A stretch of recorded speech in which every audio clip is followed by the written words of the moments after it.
Hello and welcome to Whimsical Oneshots.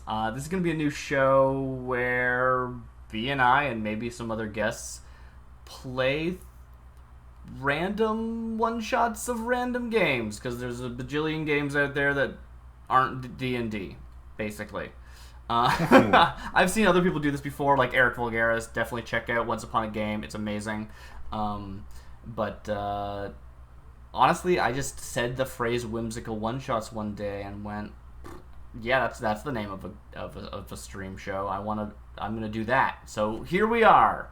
Um, all that said, it's probably not going to be a very serious example of play. It's gonna probably be very this is just us goofing off and playing while also recording. And if you jump in chat and start talking to us, that is encouraged, and I, would happily engage in that in such a way that you might think I know where I'm going, and I don't. So we're just gonna stop it there. Do you have anything you want to add to that, B? In particular, I will say I don't know, feeling kind of unpolished right now, so but I'll be Let's be good. whimsical. Yeah, exactly. I'm Wow. excited to play this, I have no and idea if you yeah, can see anything that I'm doing. B, because of the way streams work.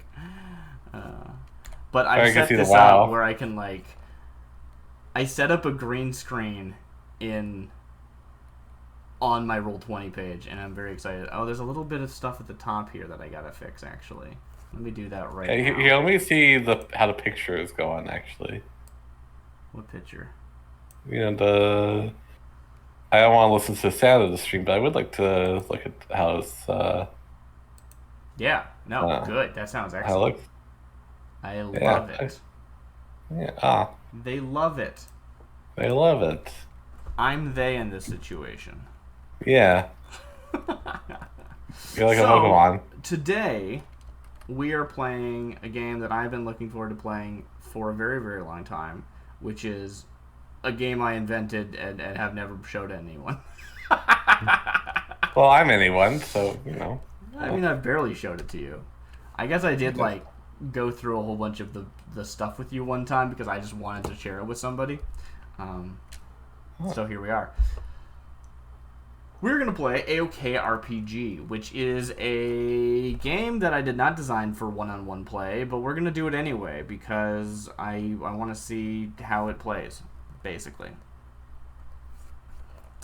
And if we look at AoKRPG, what we know about it is I originally designed it as a weird, what would it look like if there was a RPG based off of the Drawfee series, The Worst JRPG. Um, so I mean, like the faster starting way to off get there is strong. like say this is a JRPG based RPG, but I don't know.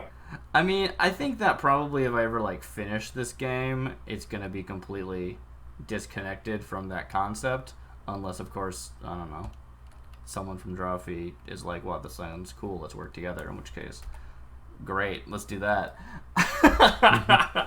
But point being, we need to start off making you a character.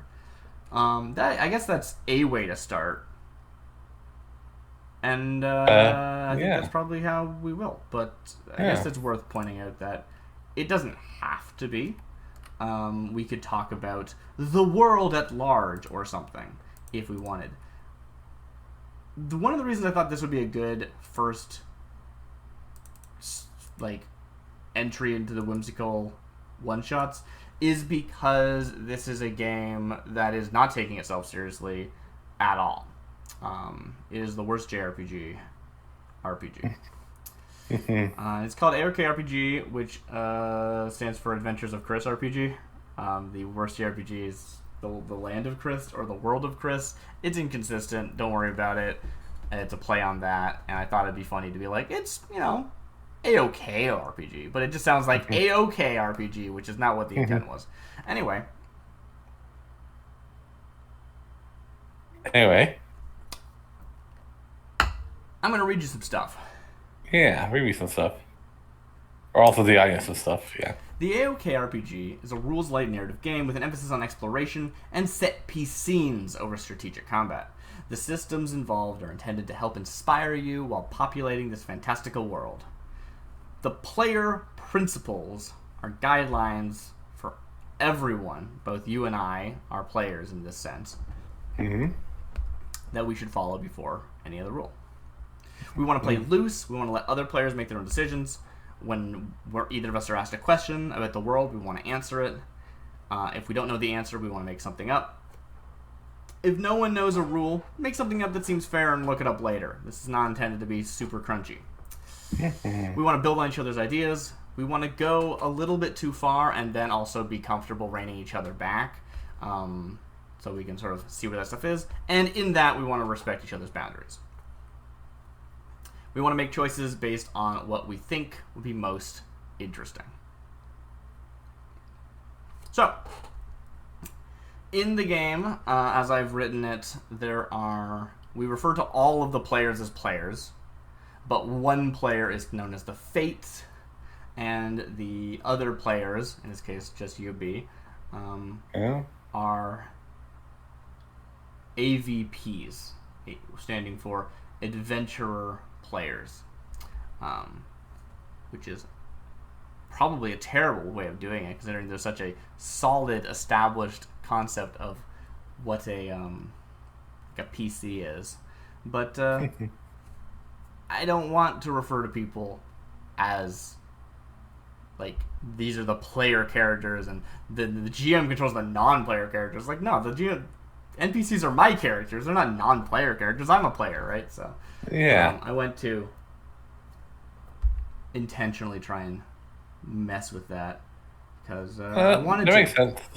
But it does make it more confusing if you do come from a place of RPGs. So we'll refer to the characters as adventurers or AVs, and we'll refer to the person who controls an AV as an AVP, or an adventurer player. And I am the Fates. The reason that the GM is referred to as the Fates in this game is because a lot of stuff is about sort of looking at how the world reacts to people, not necessarily logically, but what's that word? Like the detective child. Wow, I can't remember the detective's name. I don't know why that's my frame of reference for this word, though. You don't have any ideas, huh, B? No, sorry. Okay, cool. Yeah. Holistically. It's holistically was the word I was looking for. Okay, yeah. I cannot find the word either. Now, this game is based off of Apocalypse World, which, if you know, a lot of stuff I've already talked about is just basically what you would expect from Apocalypse World. I've done a little bit of language switching because I find that establishing language and terminology and jargon is actually a really good foundation to design from, personally. And it helps when you're unpacking a game and reading it to have this fixed language to fall back on. Giving people words lets people express things. So in an Apocalypse World game, you would have what we just call moves, a very generic term to mean basically anytime the rules trigger in a very discrete way. There's other things where the rules trigger in a sort of vague way, and that is more in the realm of the fates and sort of describing things and how things affect each other. But what Apocalypse World would call a move, we are calling an art. It's ARTES. I heard it in a game once and I stole it, and I think it was a Tales series, but I don't know which one. And that's just so when I talk about using an art, I'm referring to making a move in Apocalypse World jargon. Let's see. The setting, your story takes place in the land of Chris. We can change that. It's a largely undefined fantasy world, which you are free to develop organically as you play. If you're interested in the source material, you should check out Drawfee. I recommend it. It's good. Yeah. Now, the principles of fate are different than the player principles. I am still But beholden to the player principles, yeah, sorry, yeah, so yeah. but I am also beholden to the principles of fate, which are follow your principles as the first principle, which is just, I don't know, maybe that's stupid. Yeah, it might be a little. Hey, no, seriously, these are do the thing. Um, Yeah. Adjust yourself to the characters, not the players. Follow the fiction organically. Take notes and reintegrate existing characters. Use what happens in play to inform future preparation. This is going to be a one shot, but in theory. Use preparation to influence your reaction to what happens in play. You notice that's sort of a... Use it to influence your action. You don't have to be too like connected to it inherently. You don't have to feel like beholden to it. You just want to have it influence. Paint using a bright palette with intermittent darkness. Pace and describe scenes using film techniques. Fill the world with undiscovered weirdness. Inject whimsical horror into the history of different locations. Sometimes tell the players more than their characters know. Ask intriguing questions. Build on the answers and look for loose ends. Pull loose ends into an interweaving plot. Look for when arts trigger and defer to their rules. Think about the source of every power and give it an agenda. Make discoveries wondrous. Introduce unexpected complications. Give the adventurers what they work for. Occasionally, ask everyone else what happens. When no one reacts to an immediate situation, make a twist of fate to add danger. When a situation is filled with wonder, make a twist of fate to bring it into play. So these two are like the really big important ones, because they give me an opportunity to make twists. So I said twist of fate because that was like the original terminology when I was first writing it. I have since tightened it down to just a sharp twist, and this, again, if you know Apocalypse World, would be the equivalent of a hard move. Injecting something into the fiction that is irrevocable and dramatic and harsh for the players to deal with. Here we're making sharp twists, which are twists of fate that are irrevocable and sudden and harsh. The intent of the second one, the when a situation is filled with wonder, make a sharp twist to bring it into play, is that this is a way for me to put mechanics behind the magic of the world, right? If I want to be like, this place is, there's giant bioluminescent mushrooms, and when you look into them, your eyes glow with 1,000 suns or whatever. I don't know why I said that. I can be like, I'm making a sharp twist to represent the fact that something magical just happened. And we'll look at the twists later. But I don't need to go through all of the rules about how you actually would play. There's a nice list of sharp twists here, which is referred to as twists of fate. Yeah. When appropriate to the principles or an art calls for you to make a sharp twist, choose an option from the list. To quickly make sharp twists, you'll develop a short list of your go-to twists, and only consult the full list when you need additional inspiration. And then there's a whole list of twists that you could do, such as unleash an adventurer's ability outside their control, or give the players a no-win choice, or end a conflict immediately and capture or an unexpected consequence. Which brings us to one of the big portions of the game, which are conflicts. Instead of like your D&D, where you're just like, hey, here's a battle and we roll initiative and we punch each other a bunch of times till we die. When a conflict happens, which might be combat, might not be, it's usually combat because it's a role-playing game and that's what people are used to. I will just decide who wins as the fates. I'm just gonna be like, no, this is how it goes. I've decided. I know how this ends. I am the fates, and you have the opportunity to be like, no, and reject fate. But there's like a move for that, basically. But before I reveal who wins, you're still gonna push for that win. And the reason you're gonna push for the win is because you are able to generate momentum. This is based off of Worldwide Wrestling, which is another Apocalypse World hack, where you're generating advantages in combat, so that later, if I say you win, you get to capitalize on those advantages to not just win the fight, but get a benefit out of it. And Okay. if I say, hey, you lose, you can say, I'm going to expend my advantage to, like, turn that around on you and defy fate. But one of the examples here is just if you mess up, and I really feel like it, right? This goes back to the old Apocalypse World mentality of make a move as hard as you like. I have that little limiter of how much I feel like punishing the players, and I can say, no, you messed up, the fight's over, you lost, and like have a very sudden change in the battlefield create this no-win situation, which you could still reject as rejecting fate, but instead of doing it when the fight would naturally end, I can do it ahead of time. And there's a whole bunch of these things in here that let me just like do things within the rules of the game, and I do really like GM rules that give you like situations where you're intended to do things, as opposed to just doing them however you want.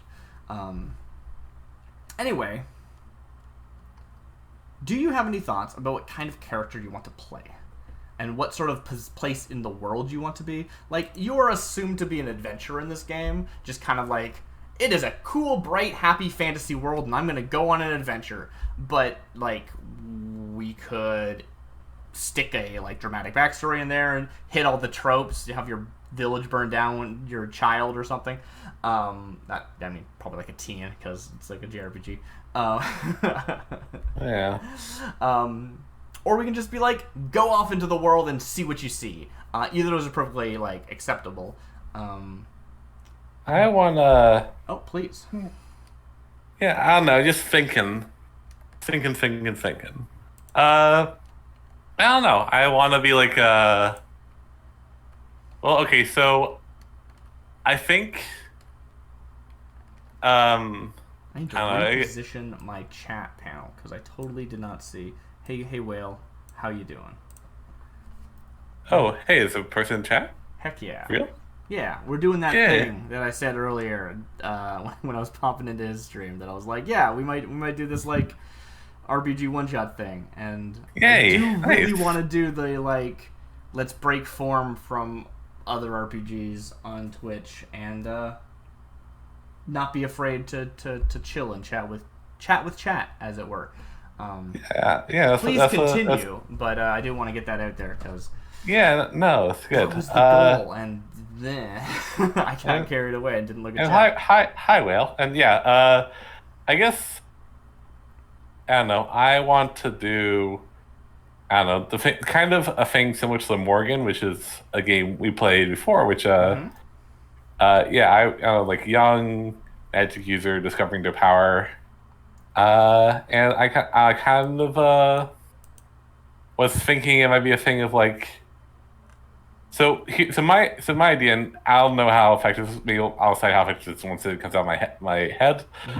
Is a magic user who's like just discovering their power, and as a result is gonna get shipped off to magic school. But this is like the sort of like on the way there, something happens, and Ooh, I'm into it. That sounds fun. yeah. So for a character, you're gonna need an archetype and a job. This is named after the like Final Fantasy trope of calling classes jobs. I was like, no, you're just gonna actually have a job, but that job might be like a fantasy class, or it might be like lumberjack. Your job might be witch, or your job might be student, or your job might be peasant girl who's hoping to become a magician. I don't know. But let's look at the archetypes first. I don't think there's a ton of like explicit magic. There's not like a list of spells like in Dungeon World. But you can, fictionally position yourself in a way to be able to use magic. And there are some classes that are archetypes that are a bit better than others. So archetype is like classes in other games, but then there's also the job thing, which is also kind of like classes. It's a little confusing. We'll get to it. Yeah. So from where I stand in this, like, you can correct me if I'm wrong, but it's like jobs are like what your character does, like, and it's like a thing that, and it's not like kind of defined in the rules. Like you can like pick like you can pick lumberjack, you can pick witch, whatever. But it's like whereas archetypes are like kind of what your character's role in the story is. Yes, that is very much accurate. So our archetypes are hero. I should really have. Do I just have a list somewhere? I don't know. There's hero. There's the scion. There is the. Trying to buy myself down. The enthusiast, which is. I forgot I called it that. That's a good name, me from the past. There's the veteran, which I do enjoy a good veteran. That's like your Orans and stuff if you played 10. There's the outsider. Everyone needs an outsider. That works a lot better if you have like a full party, because then you don't have something to stand apart from if you're not in a party. But then there's the mystery. Is that all of them? That's all of them, I think. Yeah.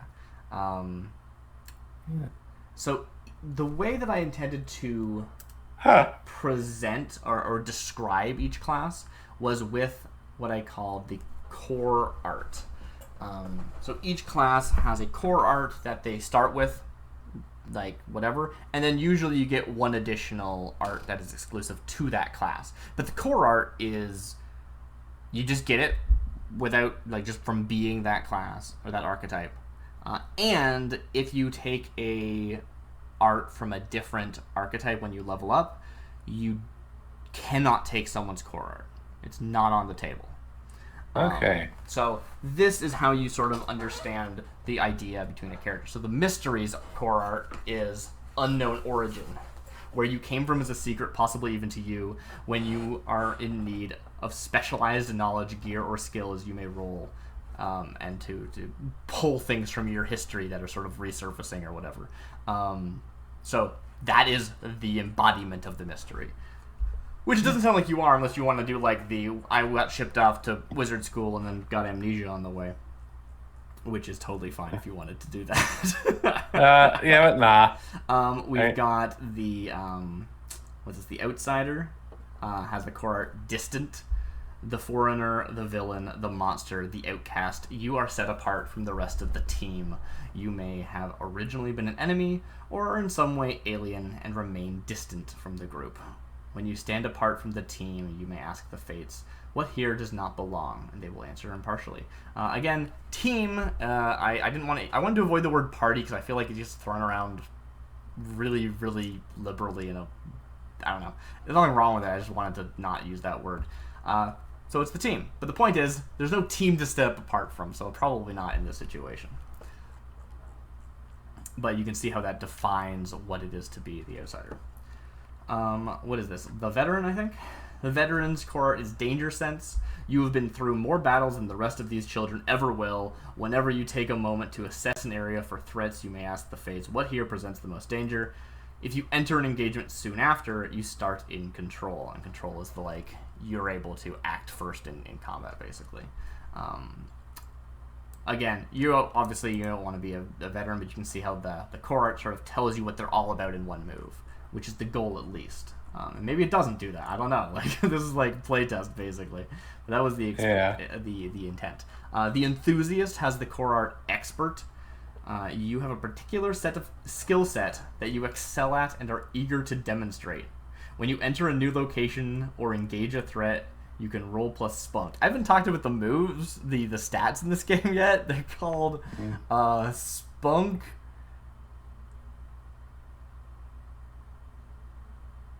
Heart. Sorry, I know I acronymed it to make it easier, and then I forgot what the acronym was. Spunk, heart, angst, and mind. Which I might change those names. They're a bit wonky, but they're also pulpy and silly, so I don't know. We'll see.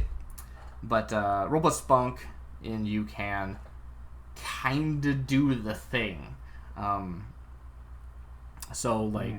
One of the things you can do with this move is perform a sudden unexpected feat with ease.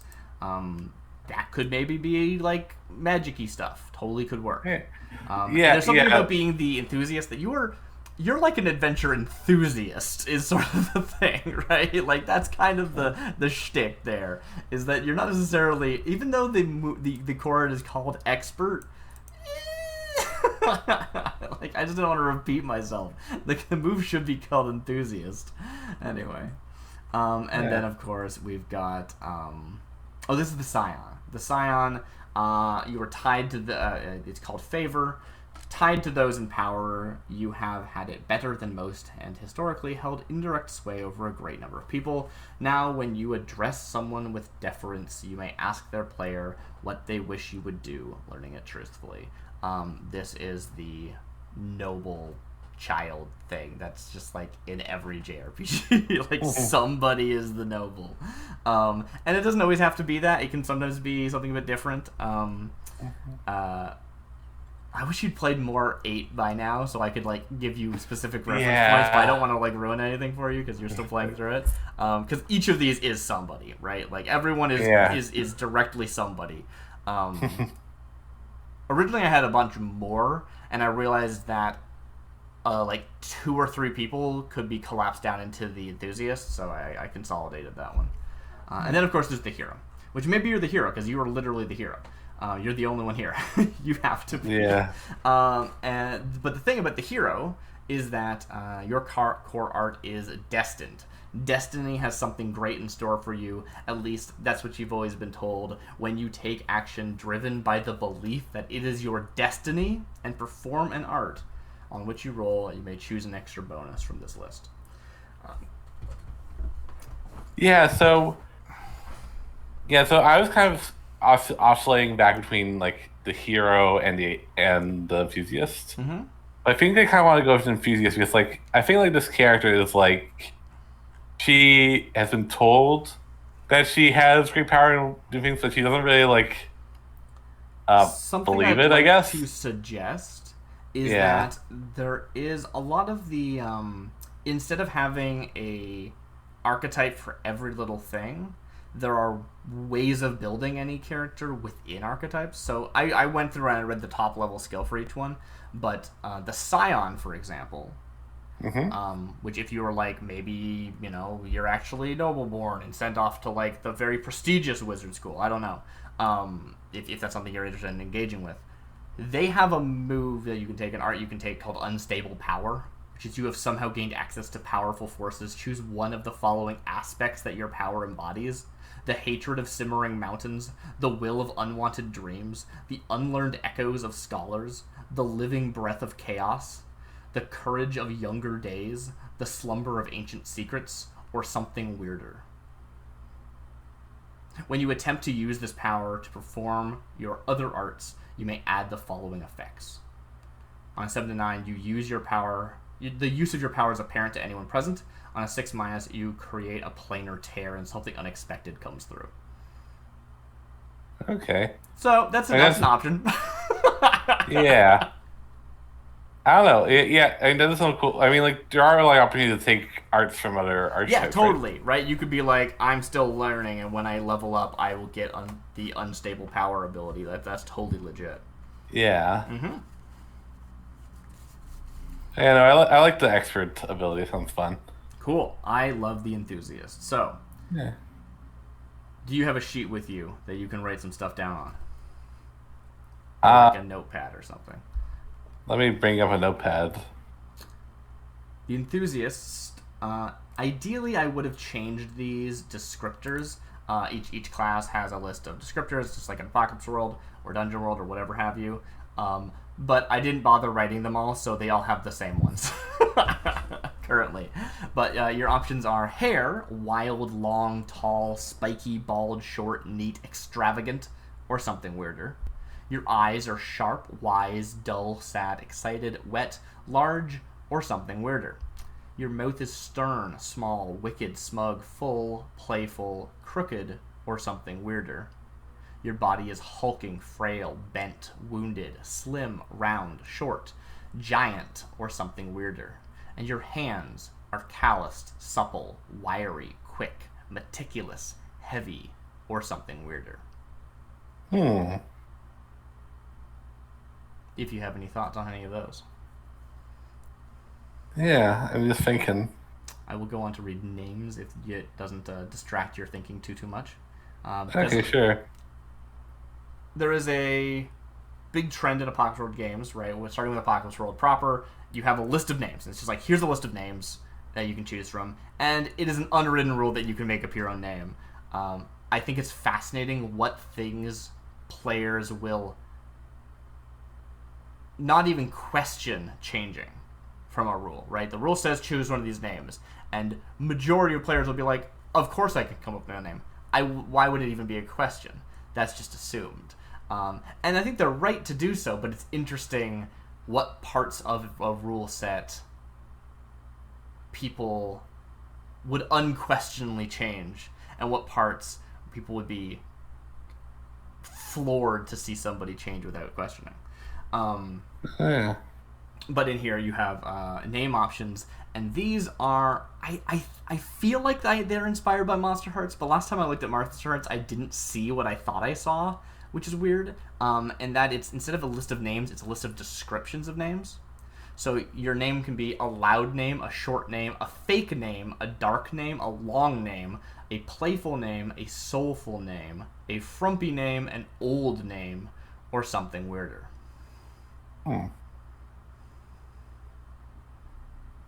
Yeah. And then, of course, there's also a pronoun selection: they, them, she, her, he, him, something else, something alien, or any. Yeah. Let's see, let's think. Mm-hmm. Um, And I should also do some thinking while you're doing that. yeah. So, little witch girl. I mean, I'm assuming witch girl because witches are cool. Yeah. Sent off to witch school, which exists somewhere. The capsule, you know. In a carriage with like a bunch of other prospects or something. You're on your like, you know. I kind of feel like witches are actually relatively rare. Okay. I mean, there's this like so it's like yeah. So I mean, like the school is like the school I'm actually going to is probably going to be like I don't know 20 people, like Sure. 20 students. Yeah. Yeah, this is less of a school and more of like, it's like one town, their schoolhouse, except has witch studies kind of. So you're more like moving to Witch Town. Well, I think this like I feel like this is in the capital. That's like What? like I feel like this school's in the capital, but it's like you know the royal like Right, it's like a specialized thing. Yeah. Okay. Cool. yeah it's like you know because like the kingdom they want all the witches like to be like you know there like you have witch powers, that's a kind of a big deal, so we want you to be helping with kingdom stuff. Did you head out like alone to go on this journey, or do you want to get separated by someone in the first act, or? I think I head out alone, but I mean, I'm on a carriage, Is but this it's like like a not like a pilgrimage? carriage. Yeah, it's like yeah. This is like a Kiki's situation where you got to go out on your own for some reason. Yeah, no, I think, yeah, kind of, yeah. It's like I'm heading out on my own. Like I think I started like in the carriage, but I'm like not there like with anyone. I'm just like, uh, or you know, it's like, you know, it's like beyond the train or whatever. Maybe there's trains in this world. Who knows? Maybe. Yeah. Yeah. It could also just be like May- there is a, carriage driver who goes between towns. It's just like their job. They just have a circuit. Yeah. No, or it's like taking the bus or whatever. It's like yeah, You like caught them. They're like, well, the next carriage that's heading to the capital will be coming here on Tuesday. Have your bags ready. yeah, It won't be coming again until next Wednesday. I don't know yeah, why it's an 8-day yeah. schedule instead of 7, but it is because that's just the way time works. Yeah. Yeah. No, yeah, I like that. Yeah. Cool. Yeah. All right. So like I don't know, I'm probably so yeah, I guess like I think if like there's like there are like witches and wizards that are like out there doing stuff. There's like more than 20 of those. So like of like the people that are currently enrolled or about to be enrolled in the school, there's like 20. Mm-hmm. Yeah. Cool. Yeah. Thanks for hanging out, Okay. well. Good Yeah. stuff. Yeah. Hope it goes well. Yeah. Totally. Let's see. Would you also like to hear the jobs that I have listed here to choose Yeah. from? You are going to choose a job. You write down the job title and then choose one: a military job, a craftsperson job, a peasant job, a visionary job, or an unnecessary job. Hmm. Which I I think is kind mean, of funny. yeah. I mean, I think like oh, where's the list of jobs? It's under It. every class. They all have the Yeah, same I think like archetype. a witch is like kind of a craftsperson job. Ooh, cool. Yeah, or a visionary job, one of the two. So, what's your job title? Witch. Are you a witch? Yeah. You haven't gone to school yet. Um, I'm okay with you being a witch. You're like a level zero nobody witch is what you're thinking, right? But you are a witch. yeah. Well, I mean, when thinking about like how I remember the system working and how or Mm-hmm. is that like this is like I can roll like this is like Yeah. So once you choose your job, you then choose a yeah core quality for the job. Again, the stats are spunk, heart, angst, and mind, and those are referred to as qualities, which I didn't mention before. yeah So your qualities are these four different things, and you choose one of them to be the core quality of the job. And what that means is that when you perform the art, use expertise, it triggers from trying to do something that is in the realm of your job, and you yeah roll whatever the core quality of your job is. So it's a variable yeah stat, but it's fixed until your job changes. yeah. So I think that's the thing is that like um I guess my question for you yeah is the core quality of a witch spunk, which it might be, heart, which it might be, yeah angst, which it might be, or yeah mind, which it might be. Those are all yeah very appropriate stats for a witch. yeah. I think in the world it depends on the witch, but like Sure, I'm okay with yeah that. I don't know what it is for this witch. Yeah no. How old's this witch? She is like 15. Okay, okay, Yeah, I can dig it. yeah. Maybe 16, I don't know. Uh, yeah, I don't know. I kind of feel I, like maybe we should have jumped into this faster because this is gonna presumably be a one shot.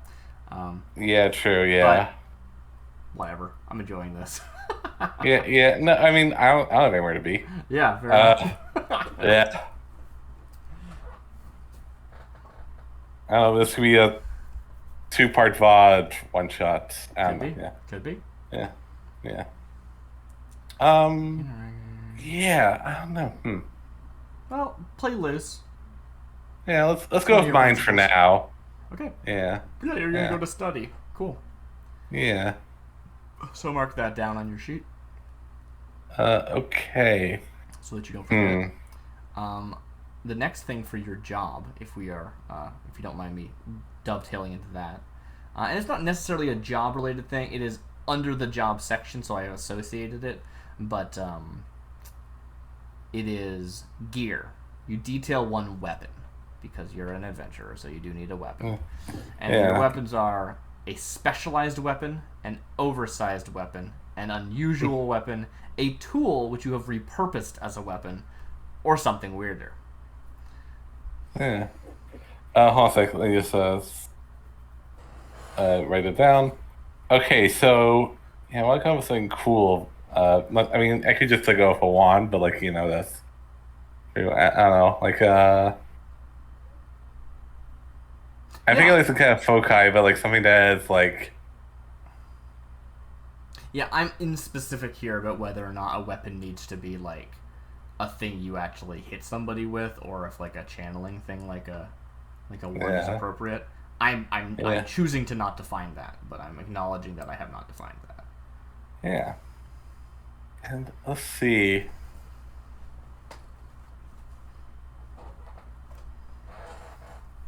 Uh,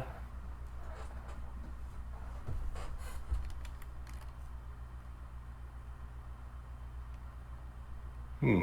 I think I'm gonna find some like royalty-free music, and for next time I do one of these, because I'm just watching the video, and it's begging some very like tinkly light music. Yeah. Yeah, I think you're right. Yeah, okay. Do you mind if I read you the looks? Yeah, tell me some looks. So there was the previous things about you physically, and then there's choose 1 to 3 looks, which say heavy armor, formal wear, hoods and robes, piecemeal clothing, utility wear, countless pockets, belts and straps, minimal coverage, or something weirder. And you can choose Yeah. a range of 1 to 3 of those to mix match into your looks. And maybe that's an outfit that is combined of those 3 things, or maybe it's different day to day. Whatever you want. You also then get to define 1 to 3 tools. An artisan's kit, a combat accessory, a treasured heirloom, or something weirder. Yeah. I kind of like. So how would you feel about my weapon being a pouch of spell components, and I can like pick out like what I have from there to use for spells, kind of thing? Sure. Yeah.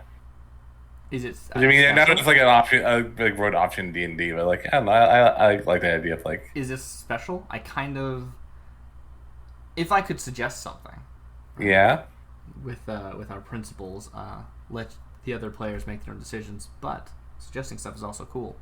yeah, Um, can it be like also your treasured heirloom, and it's like semi-sentient, alive magic thing? I don't know if it's a magic item or if it's a magic creature, but it's like produces components and stuff. yeah. Because I think that's cool, and I That kind of doesn't feel that, like it would be that very sounds cool, fun to but see a character in fiction who's like traveling, who's like you gotta have like your companion sidekick thing, be Disney princess style, um, where it's like, and the idea of having it be like a living pouch is kind of a cool idea.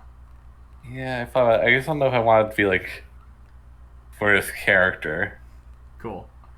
Yeah, You're no one special, except for that you are, because you're a witch. yeah. But I mean, like the thing is, like I was no one special up to this point. It's like kind of the thing that's interesting about. I Mm-hmm. don't know. Yeah, Mm-hmm. I would yeah. So also I say think that you might want to choose a different like weapon, and then have it what you described as more of a tool. That's something you could yeah, consider. I think it's more of a tool. I think my weapon would be like It could be like a backup weapon. It could be like a knife. yeah, yeah, I think I was actually thinking like it'd be some kind of farm implement. Sure. Tool Yeah, repurposed as a weapon. I love it. That's why it's on the list. yeah. Could even be like a frying pan. Gotta cook some meals for yourself while you're out. Have a frying pan. Yeah, exactly. How about How about? I know it's a long way to go to like something that isn't like particularly like out there, but I kind of she doesn't ride a broom, but she does hit people with a broom. Oh, She nice. does I love like it. That's awesome. yeah, and like the thing is that like I don't know, or actually, so I don't think it's not a broom. So it's like a thing of it's like the kind of relationship I want to have with this object is that like it is a thing that Here we go. that I'm using to channel this magic power with, but it's also a thing that is like It's it, sympathetic to it, magic, right? It's like it's important to you. It has an emotional connection to you more so than yeah, it is magical. so I don't know if a broom is quite right. I think it might be like more like Rolling pin. hmm. I was thinking maybe like something like You have a robe made out of your bed sheets. no, no, it's like I think this might actually be like a toy. of Oh, some cool. kind. I'm into that. It's a hobby Yeah. horse. Yeah. No, no, it's like I'm having a good time. yeah. No, no. I just sorry. I'm a little all over the place. I'm sorry. That's But fine. Yeah, totally. yeah. How about it's like it's like a it's like a little it's not like a bear, but it's like a little, or not like a teddy bear, like what you'd think of a teddy bear. But it's like a little like handmade wooden like It's a potato doll. no, it's like a little handmade wooden bear that's like the size of like you can hold in your palm, Oh, and it's cool. like It's like a little carving. and it is like channel my magic through, Cool. and it's Is like it literally just a thing you hold, or is it like a necklace or uh bracelet or something? I think it wears a necklace, but when I'm using it, I'm holding it in my hand. Cool. Yeah. So Yeah. it's like maybe a childhood toy that you then later like turned into a necklace or something, Yeah, and that's the or thing because put on a string. because like I like and I feel like the thing like I don't know why it's like this thing is what my magic is because like I am like 15. I am like not I should have outgrown this thing, but like whatever it is, it's Whatever. like the thing that's like yeah, Yeah. and maybe yeah, I don't know, yeah, Cool. No, I'm into it. So for the record, anyone watching along, i.e. High Whale, I see that you came back. yeah, We're going through a few options on the character creation sheet, which are intended to sort of inject extra life into a character, as they are things like define your signature weapon and why it's cool and stuff, yeah, and choose like something additional, like how you would look. Because again, this is like JRPG flavored very much, right? So there's options like countless pockets and belts and straps because it's a JRPG and like your costume is like very much a costume, like someone designed it on the design team of the game, right? Like, so and then there's also tools and stuff. Did you want that to be a tool, like that's a treasured heirloom, or is that a your weapon? uh, I think you mentioned like combining them and like Well, so for weapon, you detail one weapon. It's either a specialized weapon, an oversized weapon, an unusual weapon, a tool repurposed as a weapon, or something weirder. And then for tools, you detail 1 to 3, which is an artisan's kit, a common yeah, accessory, a treasured heirloom, or something weirder. And theoretically, you probably could like do something combining with the 1 to 3 tools. What I specifically said about combining was for your look, right? You could say, I wear heavy armor with belts and straps, or you could say, sometimes I wear heavy armor and sometimes I wear hoods that and makes robes. sense. Whether they're Yeah, I combined or think not is up to you. The one yeah, I think like I think like I can't think back. I kind of like the idea of a knife. Yeah, I think she just have like a knife it's for a her like cooking knife. her Yeah, yeah, it's a cooking knife. And like yeah, and that's something like probably she's gonna use it like the first like time she has to fight because that's what she has, right. and like in typical JRPG fashion, just because like the weapon she You gotta has. fight some adorable slimes.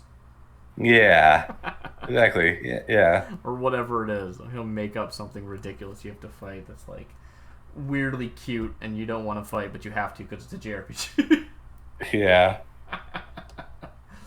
Look at these adorable penguins. You should definitely stab them. Don't yeah, worry, they just puff away into like smoke for some reason when they die. yeah, Cool. So yeah. let's go through. What have you chosen? Right? Did you choose for your not your like geared look, but your actual you look, like hair and eyes and mouth and stuff? Yeah, I think she has like wild hair. Okay. Noted. Her eyes are excited. Excited eyes. Very good. Yeah. Her mouth is I don't know, small. Small. Small seems right. Yeah, That's sort of the yeah, feel I'm getting from her. yeah. And your body Uh, is hulking, right? no, it's I guess slim. I don't know. Yeah, Sure. Or short, maybe. short and slim. Yeah. Mhm. And she has quick hands. Quick hands. Just as a point of design note, because I think it's interesting, if you look at Apocalypse World, only like 2 of the playbooks have a hand descriptor. The others just don't actually even have that entry to choose from. And I remember I was watching the Jankcast, great podcast that I don't think exists anymore. It exists, but like they're not still doing it. They were talking about how like in romance novels they always describe the hands very like detailedly, and that they thought it was really interesting that the only classes, the only playbooks that get a hand descriptor are like very socially powerful classes, let's say.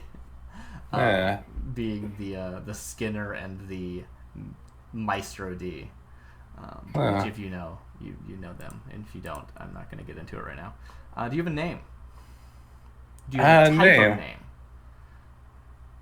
Because if you have a type of name, then we could work from there. Yeah, I think let's go with a playful name. A playful name. Yeah. Cool. Any thoughts?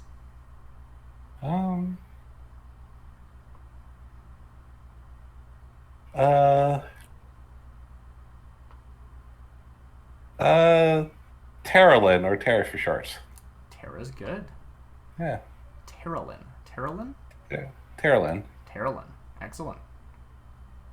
It's like Carolyn with a T. She, her pronouns, I assume, based on how we're describing them so far. Yeah. And I skipped over this section, qualities, right? I mentioned what they are, but the way you assign your stats at the end of the game, yeah, stats are your qualities are the name, or are your stats in this game, is that you assign these stats +1, +0, +0, and -1 in any order to the 4 different stats. And then you add 1 to any of those qualities. So you could end with +1, 0, 0, 0. Or you could end with +2, 0, 0, -1. Or you could end up with +1, +1, 0, -1. Yeah. So I know this is like so I think even though like her job uses mind, I think I could make the story interesting choice and have her +1 be spunk, and her angst be -1. But her mind is a 0. That feels appropriate. Yeah. So spunk's +1, which is what your enthusiast archetype uses spunk. Yeah. So that makes a lot of sense. -1 is angst. And then you get +1 to any of those 4 stats. Really? Yes. So you set them as +1, 0, 0, and -1, and then you add 1 to what those stats then look like. Gotta go to work. Might be able to pop back in later. Have fun. Awesome. Yeah. See you later, Whale. Yeah, see you later. Have a good time. And there's always the VOD if you don't have to deal with too much bad opinions. Oh, is there bad opinions going? We were talking about it previously during his stream. Just like the kinds of people that show up. You know, it comes with the territory. Oh. Maybe I shouldn't be talking about that. Have a good time, Whale. Sorry. So, if you want to, you could bring your mind up to a +1 and have both spunk and mind at +1. You could also go full on spunk, or you could go, spunk 1, heart 1. Would you like to know what these stats do? Because I talked about it with you, but I haven't mentioned it to the stream.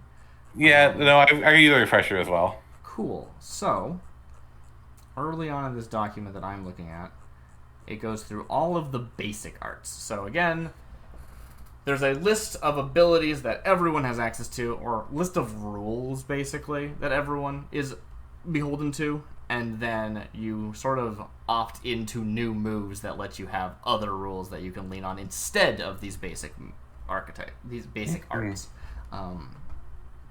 There's a few terms at the beginning of this section that's relevant to certain things, like what is momentum, and what is renown, and what is an advancement, and what is a condition, and what is an effect level, and what is a session. But we can talk about that when we get to it. Let's have a little description of the qualities. Adventurer qualities used to perform arts are marked on the AV's archetype sheet and are as follows. Spunk, which is vigor, energy, or enthusiasm. It is used to try something crazy. Mind is intelligence, mysticism, or academia. It is used to work carefully.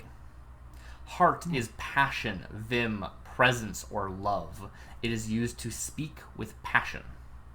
And angst is pain or history or depth. It is used to reject fate.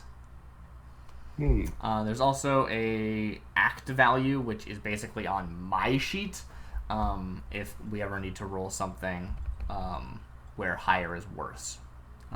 Act value. Not even necessarily worse, but like more dramatic, I guess. So, there's a few arts that are not super relevant for knowing this stuff. They are sort of passive rules, like read the land. When a session begins, each AV resets their momentum to 0. Then they gain momentum according to their archetype, which I don't know if I ever actually wrote down different. I was going to have the every archetype have different amount of like base momentum. I think they're all basically 1 unless I print something later that does something different, or I decide to, balance it. So it's currently 1. The Fates choose 1 ability and announce it is the Gilded for this current session. This is the stat that if you roll on, you get bonus experience. And then, it says right underneath. Whenever the Gilded quality is used to perform an art during the session, the team gains 1 renown. That's something I also haven't talked about, is that the experience is shared amongst all players on the team, or all adventurers on the team, by going to the team pool, and then when the team gets a certain amount, everyone gains a level, basically. There's also some stuff that happens that are really just for me, and I'll talk about those later, which I quite like them, but they're not super relevant to this. Okay, here are the what I think are called the common arts. They're things everyone has access to. Then there's the core art of your archetype, and then there's the rare arts that are, only specialized access from leveling up. But the common arts, speak with passion. When you take a moment to speak your mind with or without an audience and express your true feelings, roll plus heart. This could either be like talking to someone like, you must help us, or it could be you like giving a speech in a dappled grove to nobody in particular. To resolve your own heart. On a 10 plus, you gain the effect of the 7 to 9 result, and you focus yourself to gain a momentum. Your team also gains 1 renown. Every time you roll a 10 plus, your team gets 1 renown, but it is rewritten every time because I thought I wanted it that way, so you don't forget. Did not need to do that, but I did. On 7 to 9, your words reflect something true, and the current or next scene moves in line with your speech. Tell the fates your intent. So this is based off of, a lot of stuff is based off of World Wide Wrestling in this game, more so than Apocalypse World. And in that, you can sort of add stipulations to future matches. You can be like, I'm going to call out so-and-so, and we're going to have a fight. And even if the GM was like, I don't have you scheduled for a fight, like, that's not on the actual, like, card. You're not supposed to have a fight now, but the audience loves it, so get in there. That's this, except for it is, you're not convincing the audience to beg the creative team to book you in a fight. You are instead speaking to, like, destiny. Yeah. So it's a bit vague, but I really like it. On a 6-, the fates will say how your words ring hollow, then make a sharp twist. So, like most Apocalypse World games, 6- is just make a hard move. But each of the moves here has an example, effectively. So this one says, the most fitting results usually include putting you in a spot later based on what you said, right? Oh, I want this to happen, and no, the things change, but not the way you wanted, right? Hey, mailman, thanks for showing up. We are doing a lot of rules talky stuff because this is a new system that I made up years ago. New system I made years ago. Yeah, that makes sense. But I'm enjoying the character creation and sort of establishing what the heck this game is. Mailman's from a Candy Trees chat, right? Or am I mistaken? We played with Millman and on Greg's show, which is Oh probably yeah. where Oh you're thinking of him from. Yeah, no. Yeah. but No. he streams on Yeah. his own as well. It's a good stream Yeah. too. No. I'm. Yeah. No. I'm silly. There's someone similar named there, but yeah. Sure. Yeah. I mean, totally.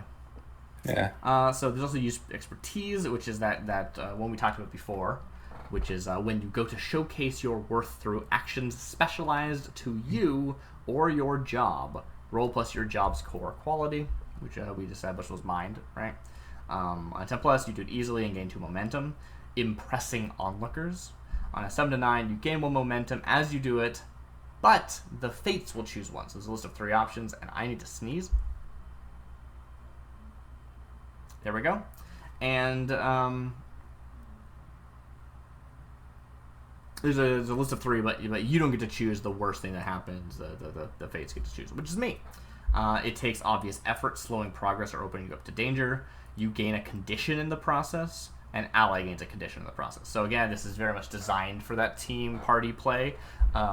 So you can definitely make moves that hinder other people. But right now it's just you. So you don't have to worry about that. Hey, good job. Yeah. One player. Yeah. On a 6 minus, the fates will say how it goes poorly, either resulting in failure or just scraping by at their discretion. Then making a sharp twist. So I can say you fail and something bad happens, or I can say you barely make it and something bad happens. The best fit will vary based on the task being attempted, but it is common to gain a condition in the process. Which, if you did a 6 minus, if you get a 7 to 9, I can give you, say you succeed and you get a condition. So on a 6 minus, I'm probably going to say you fail and gain a condition in the process. Conditions we haven't really talked about, but they are, instead of hit points, you have a series of conditions. If you get too many conditions, you die. And they have actual beneficial features, because I don't really like death spirals, so they actually make you stronger to have conditions, but they put you closer to death. Then you got try something crazy. This is when you attempt something exceptionally difficult or implausible. If it's remotely possible, you roll plus spunk. I can say no, that's not going to work ever. I don't even roll. I'm allowed to do that. But yeah, it's I like this move. Yeah. On 10 plus, it's incredibly dangerous, but it works. You get what you want, but at a cost. So even on a 10 plus, there's a cost involved because you're trying something implausible. Yeah. 7 to 9, it goes badly, but you still get part of your goal. The fates will detail your limited success and at what cost. This is the most like Defy Danger or Act Under Pressure from other Pocket World games, where the 7 to 9 is very much like you get it at a cost kind of a thing. Or not even at a cost, like you get sort of part of what you want. And at 10 9, you get what you want, but there's a cost. So it's sort of like a downshifted Defy Danger, where you're always having that at a cost, even at a 10 plus. And then 6 minus, the worst possible result happens. That's all it says.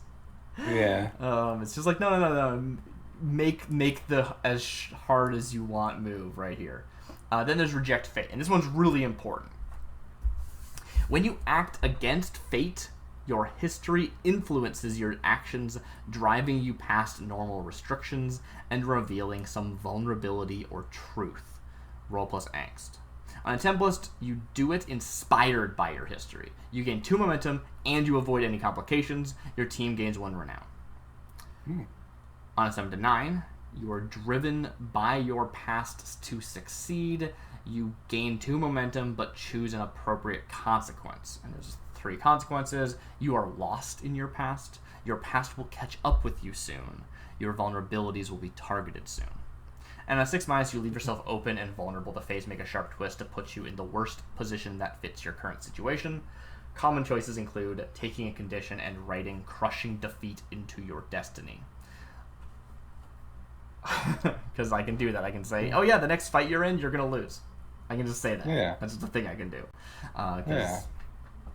You can reject it, but then you have to make another reject fate move. And reject fate is very specific because I can say, I make a sharp twist, and you can say, No, it doesn't happen. It's kind of like in Blades in the Dark, saying I choose to resist that negative effect, right? Where you just get to be like, nope, that doesn't happen. Yeah. Right? Reject fate lets you reject, not like narratively reject fate, it lets you reject me, the fates. So when I say you lose, you can say no. Whereas the other moves won't ever result in changing that fact. It is fate. Only reject fate can change that fact. Yeah. But it also the condition is when you act against fate, your history influences your actions, driving you past normal restrictions and revealing some vulnerability or truth. If you do not reveal some vulnerability or truth about yourself, you cannot reject fate. Yeah, that makes sense. Yeah. And then there's work carefully, which is probably going to be a go-to for you, just because you sound like a smarty pants. This is the mind move. When you carefully approach a situation, roll plus mind. On a 10 plus, you succeed at the immediate task and choose one. Your team gains 1 renown. You can either ask 2 questions about the situation from the below list, or you can ask 1 question and gain a momentum. Again, I haven't really talked about momentum. Momentum is a thing that a lot of these moves have been giving you. They let you can basically pool momentum as long as you want. It goes away at the end of the session, though, so use it or lose it. And when you spend momentum, it increases your result by 1 point. So if you roll a 6, you spend 1, you're at a 7. Awesome. But you could spend 4 and go up to 10. And that changes what the actual outcome of that is. So momentum really lets you just be like, nope, I want this to work, and it just does, as long as you've been saving momentum. So saying I would like to ask 1 question to gain 1 momentum could be a big deal, instead of getting extra information. On a 7 to 9, you succeed at the immediate task given enough time, and you ask 1 question from the list. The questions are, what here am I missing or has been concealed? What advantage do I not realize I have? What strong emotions are here, and who are they tied to? What happened here recently? Which way is the wind blowing?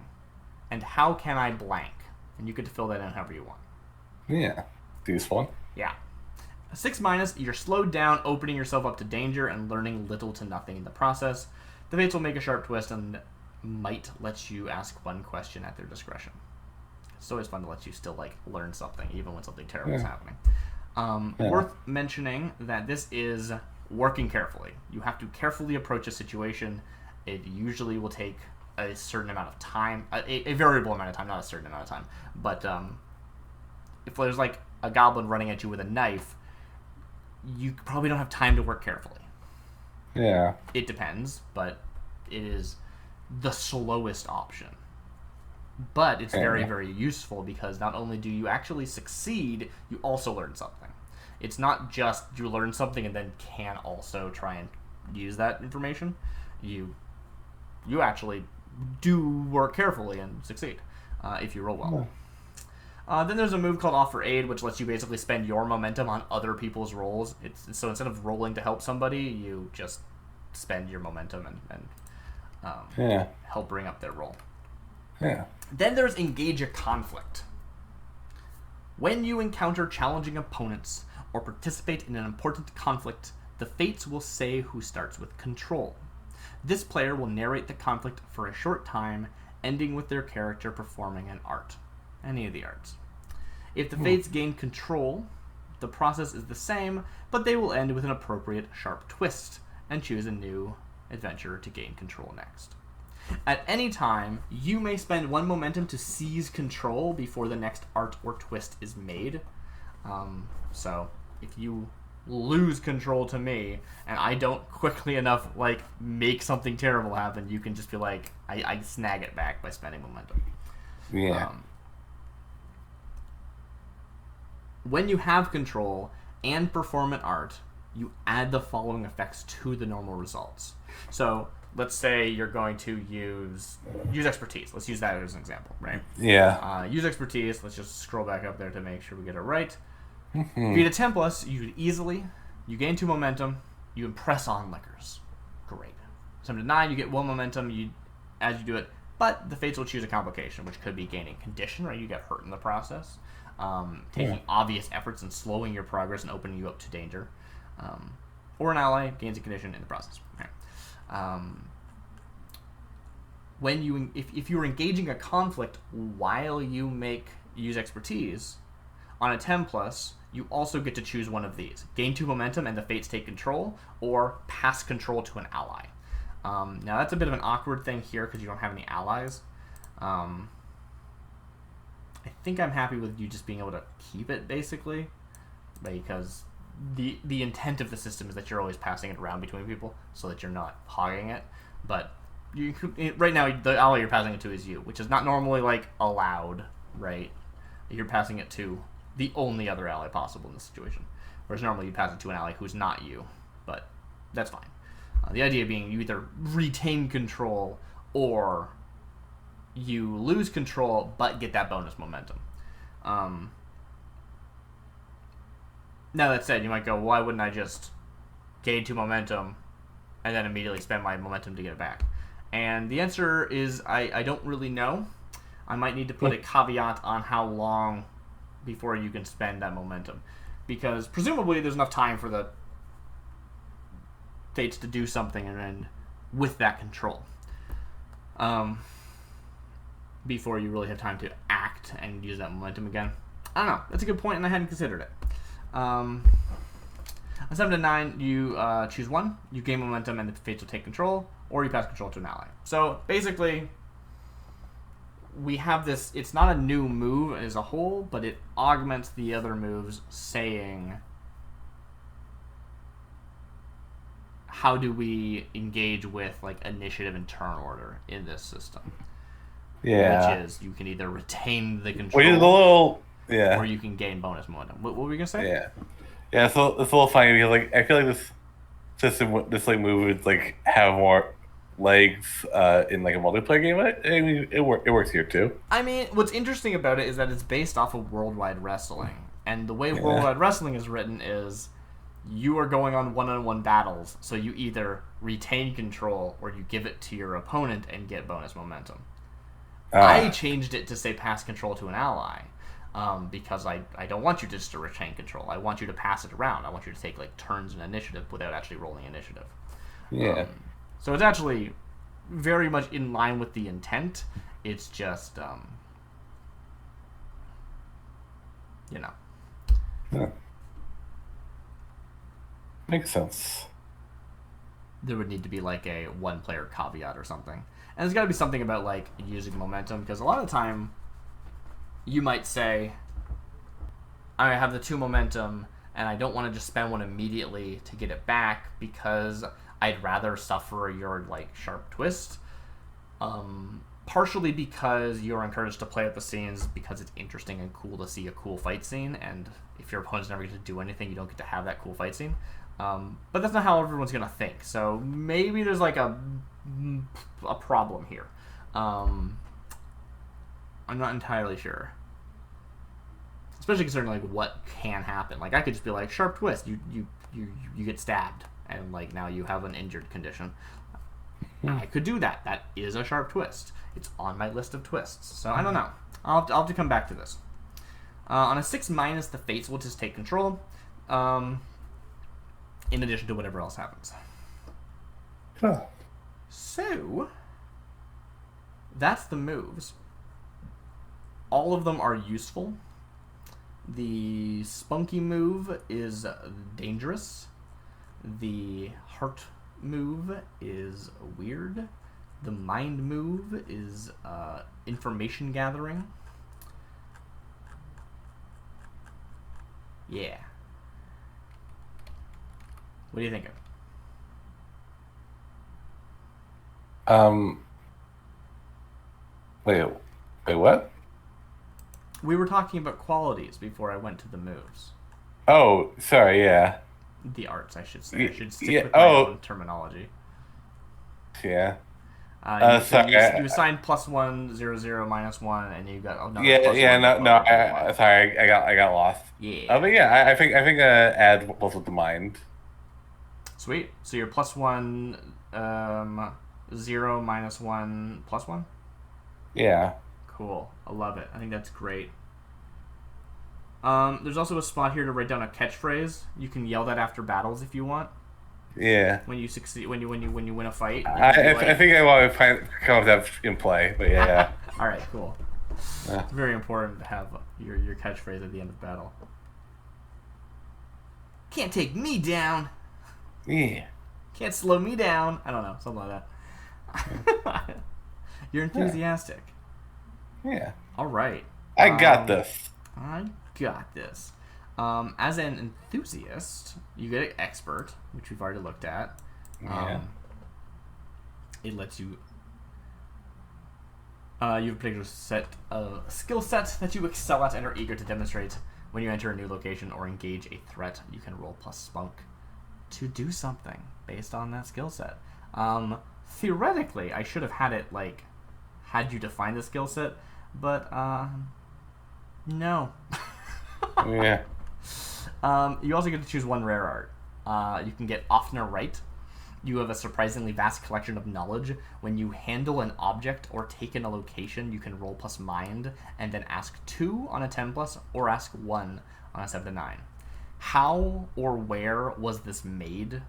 How has this been broken and how can it be fixed? Where is this most flawed or vulnerable? What is most secret about this?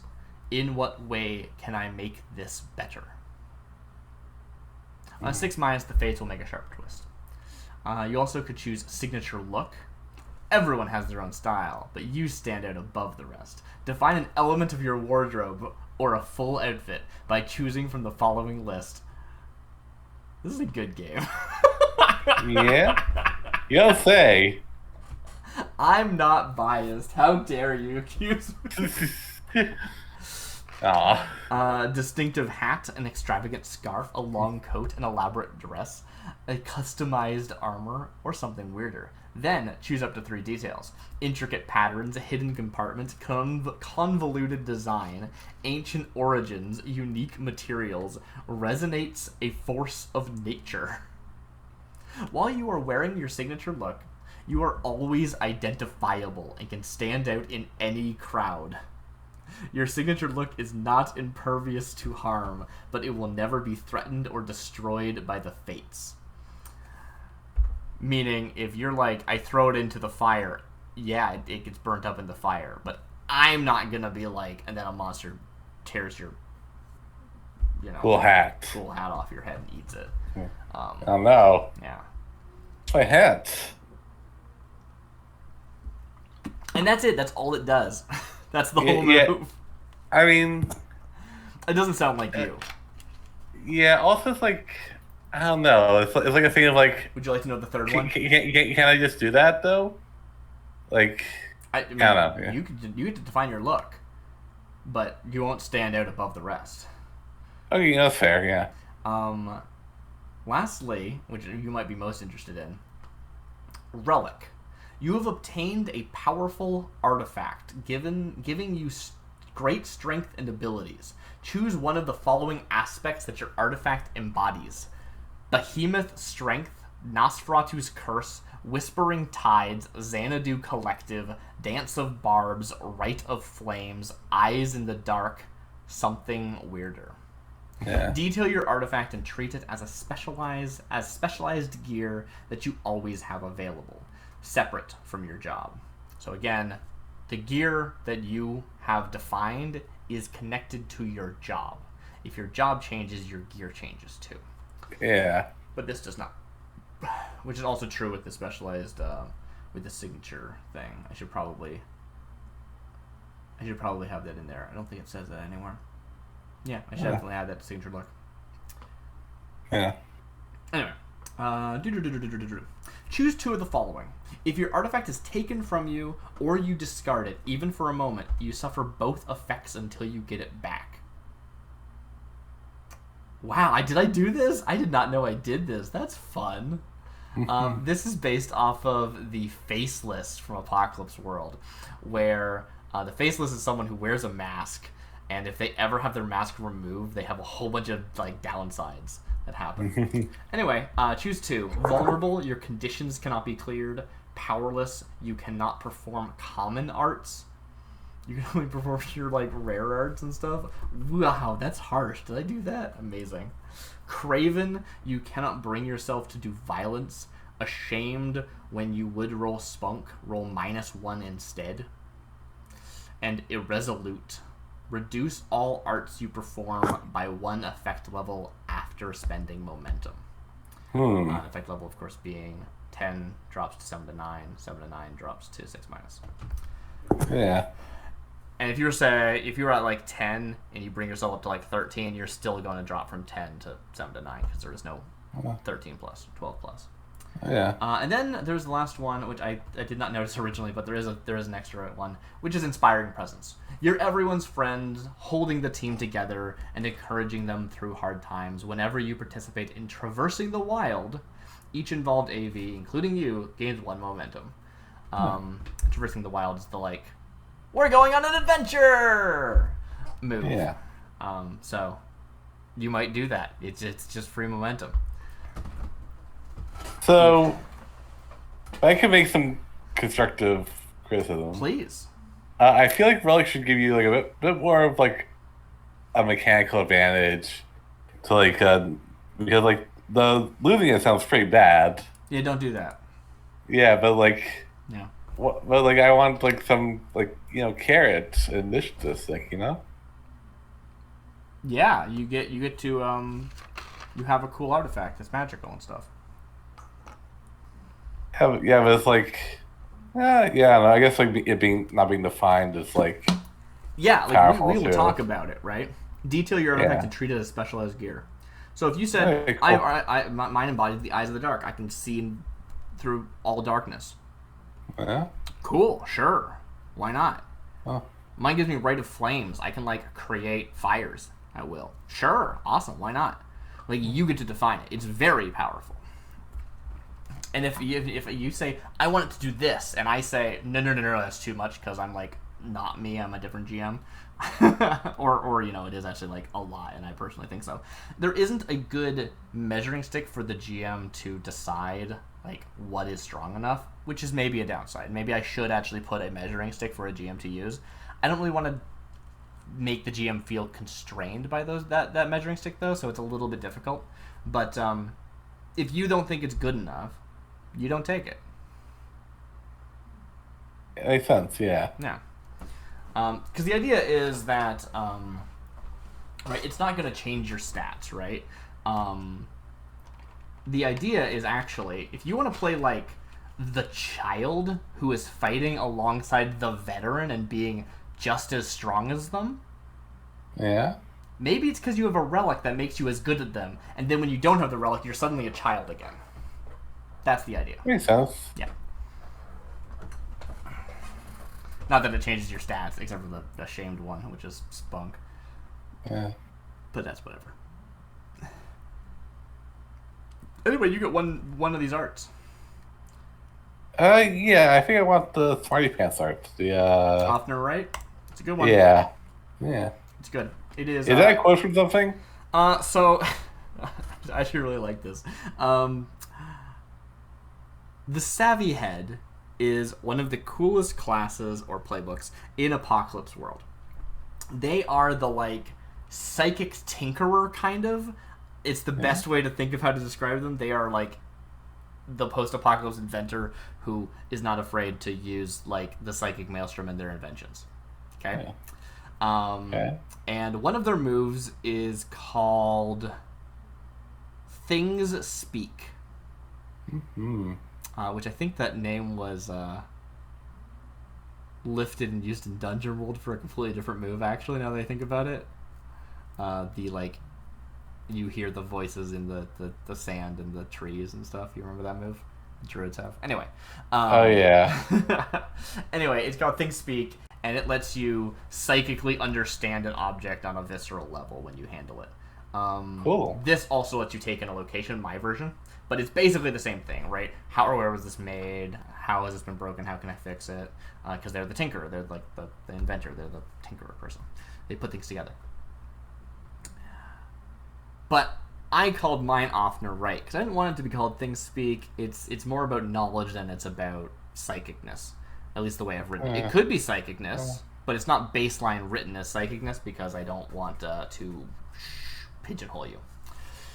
It's called Offner right now, though, because there is another move that the Savvy Head gets called Offner right that everyone takes and never gets used. And I think that's very funny. Offner right is the Savvy Head move, which says, when someone comes to you for advice, if they do what you suggest, you gain experience. It's that one. It's the one the wizard has in Dungeon World. I don't know why it's called Offner right. I don't know if that comes from somewhere or not from before that, but I'm referencing that with a move that isn't that, but is also from the same class. Anyway, fair enough. You're taking Offner right. It's a cool one. I do wonder if I could maybe blow this move up a little bit so that it applies to people, right? Because it handles an object. And I kind of like the idea you could use this to, how could I make this better? I don't know. Anyway. It's also, I think, a little bit solace-y. Again, another Epoxy World class. Because they can, take in a community and, understand it on a sort of deeper, visceral level. And so taking in a location is kind of like that. Anyway, yeah. You take Offner, right? Yeah. Yeah, my assumptions for this character would be either Offner right or Inspiring Presence. Those are the two that make the most sense to me for her. Yeah. Cool. Do you have anything else to decide about your character before we jump in? You did actually name her. I should stop calling her just your character. Vanna White or something, right? No. Terralyn. Tara White. Okay. Terralyn? Terralyn, yeah. Cool. Is that Tara or Tara? Terra. Like Terra. Yeah. Like the famous Final Fantasy character. Wait, really? Wanted to make sure I didn't get the name wrong, so I censored the number. But I think it's. I didn't know there was yeah. I didn't know there was a Final Fantasy character called Terralyn. Not 8. Or Terra. It's Terra, yeah. Yeah. They're like a elementalist kind of thing, summoner person. Oh. I have not played that game. I shouldn't talk about it. Don't at me, anybody. Okay. Or do. I want all the messages. Anyway. Yeah. Cool. So, wild hair, excited eyes, small mouth, short and slim body. What did you say for hands? Quick? Quick, yeah. Quick. And you have a playful name. Your pronouns are she, her. Your qualities are +1 spunk, 0 heart, -1 angst, and +1 mind. You have no conditions currently. You can have a maximum of 5 conditions before, well, the 5th one will knock you out, actually. You do not have a catchphrase yet. Your job title is Witch, which is a craftsperson job? I feel like it is, yeah. But they're rare. It's a rare craftsperson job. Yeah. Not a visionary job. I mean, I guess it could be both. I don't know. Yeah. I don't disagree with it being a visionary job. I also think it can also be a craftsperson job. Okay. Yeah. Because it's actually about, it's not just, casting magic. It's, making potions and stuff. Are you more of a potion maker? What makes it a craftsperson job? What are you crafting? Witchcraft. Yeah. It's a witchcraft person job. I'll take it. Okay. Your core art is mind. Your weapon is a cooking knife, I believe. Yeah. Which is a tool repurposed as a weapon. Yeah. You have what are your looks? Choose 1 to 3. We didn't pick that. These are job gear looks as opposed to your inherent looks, which are maybe I should get a different name for those different things. Yeah. Let's see. For the enthusiast, it is They're all the same. Oh really? I Oh, didn't bother writing an original ones for each. They're repeated every time because A, I want it on your sheet if you only looked at your own sheet, and B, because I just didn't. hmm. I thought it'd be interesting to have them be different, but I didn't actually do it. uh, I'll go classic hoods and robes. Hoods and robes. I mean, like, it's also kind of thing of like that is also just like what you wear farming it. I don't know. Yeah. Do you think so? Uh, Maybe. I don't know. Like, I don't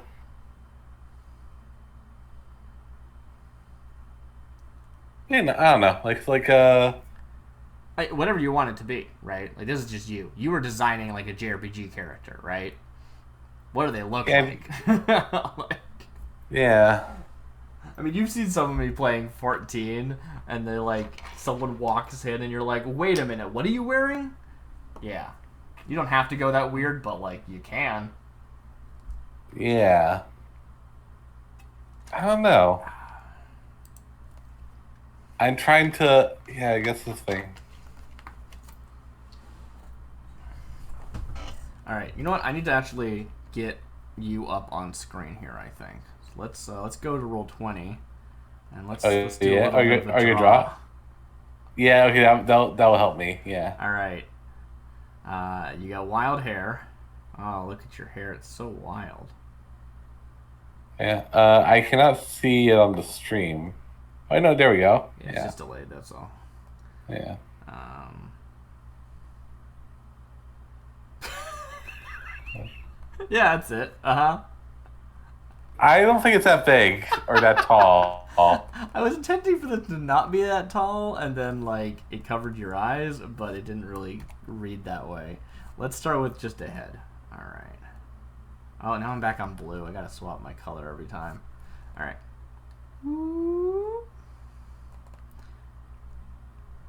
They're very excited eyes though, so let's make you have like Tintin dots. Tintin is the Yeah. most excited character, He is. but it's a tiny mouth. So I think that means you probably won't be able to even see it. It's probably gonna be a little bit hard to read. Oh dang! Yeah, it's through the nose. What? It's through the nose. Yeah. Who's a nose? You're a nose. You're a nose. What begins with nose?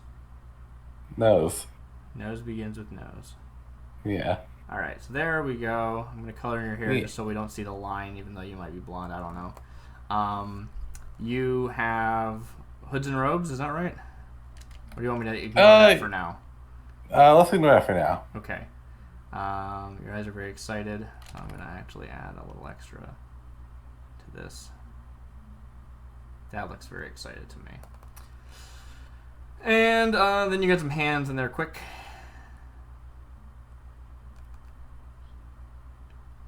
These are what quick hands look like. Oh no, I'm leaning really hard. And then you've got a short body, but that's like, you know, I don't. I need clothes to fill out the body part. Okay.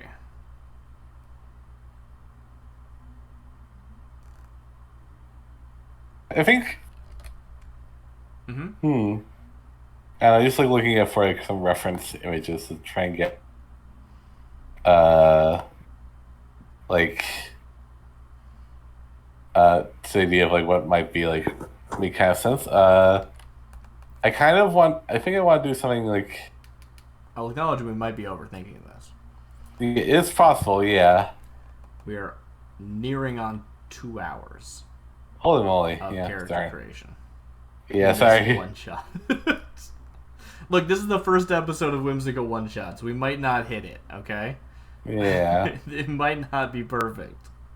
Well, I mean, for what it's worth, I am having a lot of fun. So I am also, yeah. yeah. So and that's I remember when Waypoint did their 72-hour games, 72 games in 72 hours, and they played Dungeon World, and they like did an hour of character creation, and yeah. I don't remember exactly. I think it was like, like an organizer mentioned in chat or something, was like, "Yep, okay." I don't remember if it was an organizer or it was someone else in chat, but they talked about like the idea of like the game is gonna start soon, right? Like it's gonna actually start. And I was like, no. This was the game, right? This is part of it. This is not the game. Yeah. It's very easy to think that this is not the game, but it is the game. Yeah, totally. I'm just gonna give you a robe. There you go. Yeah. I'll take a robe. Actually, yeah, I like this. Yeah. Yeah.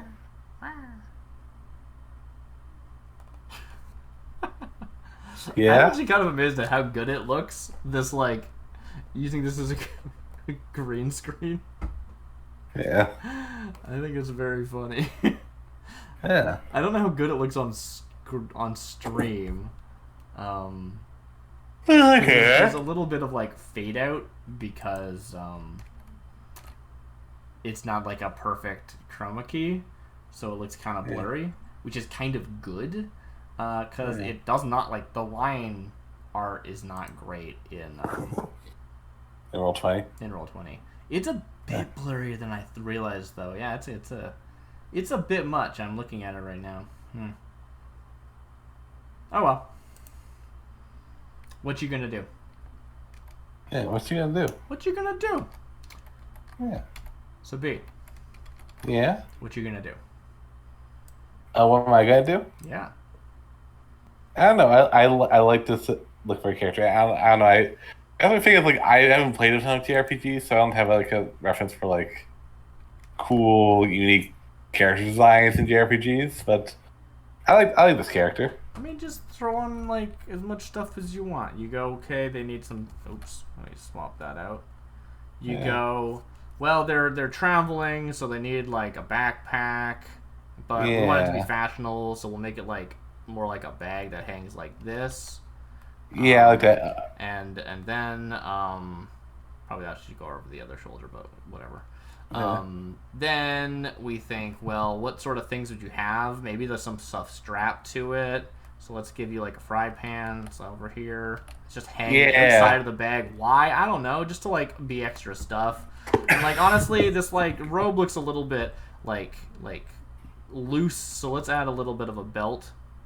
Oh, you got a belt, yeah. Yeah, and like the arm here seems a bit loose too. So we'll add some more belts there as well. Yeah. And then of course you have a necklace, which was established earlier. That has your little like dog on it or something. It's a bear, but yeah. There you go. It's a little one bear. And I think she needs a hat. Oh, she definitely needs a hat. Does she have like a witch hat or just like a? I think it's like a sun hat. Oh, okay. Like that? Like that kind of sun hat? Yeah, like that. Yeah. There you go. Yeah. Okay. What did I learn from this? Just start throwing stuff on a character, which is the intent of the looks. But maybe they need to be more specific. I don't know. Like maybe looks should be kind of like. I think like maybe you can combine looks and gear to a certain extent. Like that is what it is. Yeah. The idea is that under your gear you have 1 to 3 looks, and the reason those are separate from tools and from a weapon is because your belts are not useful. Yeah. They're not there as gear. But it's like what I'm saying is that like, for example, if you had some goggles that were part of your look, you can't use them. Are you kidding? Have you actually seen that clip of the original Digimon show where Tai, who's like all those characters are very JRPG designs because it's an anime. And animes are JRPGs and JRPGs are animes. That's actually a good point. Is that if you're going, I haven't played enough JRPGs, look to anime instead because it's the same thing. Just something I hadn't thought to mention. You are a Yanni. Are you? Is this too much? No, I'm good. I guess I don't know. I was overcome with Jan, but I'm fine. Okay. So there we go. Look at that. Look at her. All right. Yeah, I like her. Yeah. Super blurry. I'm gonna figure out how to make that less blurry next time. Yeah. Or this time, but I don't think I'll bother right now. There's a Kind clip. There's a of. clip with Ty where he's going to like knock keep sand out of his eyes, and he has goggles on his head, and it's just like no, that's part of the costume. He can't use them. It's really good. I wonder if like Mm-hmm. for future episodes of this, Yes. if like if you can like move the portraits up top and give like a canvas on the I bottom. think I will. Yeah, I didn't really plan on doing some sketching when I set up this overlay, um, Yeah. but I think I will do that. Yep. I wasn't sure if I wanted to put the title at the bottom or the top. I think I like it at the bottom. Could put it at Yeah. the top and then not even Yeah, leave it up. I like it at the bottom, but like I feel like in between the title and the frames, like yeah, having like a canvas to draw on would be nice. Yeah, no, I wasn't planning on even doing that at all. It just sort of something I did on a whim after I'd already done all the other setup. But I think I will do that in the next one. Yeah. But also, I might want to do a bit more like no planning, jump right in, make decisions off the top of your head. That's how we learn. Yeah. Well, not even that's how we learn, just like that's how we avoid character creation for 2 hours. And again, like I have been enjoying this. I don't care, but it is like if I was interested in this being less casual and more let's jump to play, there's no reason to not just jump to play, right? Basically everything we know about this character we already knew in the first 5 minutes. She's a cool witch who's gonna head off to witch school on her own and probably run into an adventure. That's what, right? Like that's yeah. Um,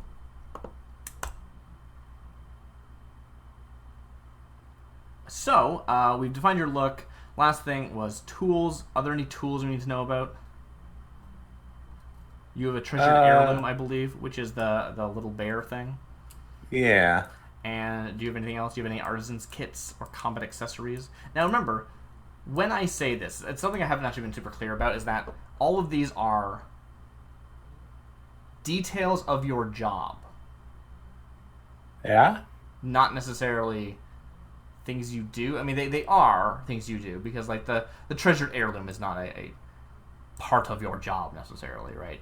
Yeah. It is in that it's something that you use, and probably other witches are also channeling magic by using treasured heirlooms. Not this one, obviously, but their own. Yeah. Which is cool. Are there any aspects to your job that are inherent to your job? So like, so okay. So something I was thinking about witches in this world is that Sure. I think like, um, I think like magic is like very different from witch to witch. Sure. So it's like not every witch is like using it like in an heirloom, or like I don't know. Would Yeah, you it's like like to redefine your title? what do you mean? Well, if it differs, then maybe witch is too broad. Maybe you're not a witch. Maybe you are a emotion witch or a heirloom witch or something. Yeah. Because when you define your job, you're not just defining you, you're defining the world. Yeah. Let's see. What You kind might of run witch? into other witches, and if you want to define that, you might. I mean, you could just be saying right now, right? Like witches are there are lots of different things that are witches, and when I run into another witch, they might do things a little bit differently, and that's fine. Or you can be specific about it and say, nope, I'm like a chaos witch or something, right? Um, to just I think. I think like that sounds like something like a specific kind of witch would be a job that like I go into. Okay. But I think right now I don't know what kind of witch I am. I think like a thing about this is that like I don't know how my powers work, and I need to go to and theoretically I'm supposed to go to the capital to like study them. You are like somebody who we noticed weird magic stuff happening around when you were emotional, kind of thing, right? Yeah. And you're like, send them off. Were you like sent off like you're a danger and needs to be like sent to the control facility, or were people like, we're gonna really scrap together to hopefully get you there because you deserve a great training? Like, No, I think it's like no. I think it's like more. I think it's more like it was like, oh my, oh wow, so we should you should go because like that's gonna like have good effects for us here. It's like yeah, and and you'll make us proud. You'll be a hero. Yeah, Cool.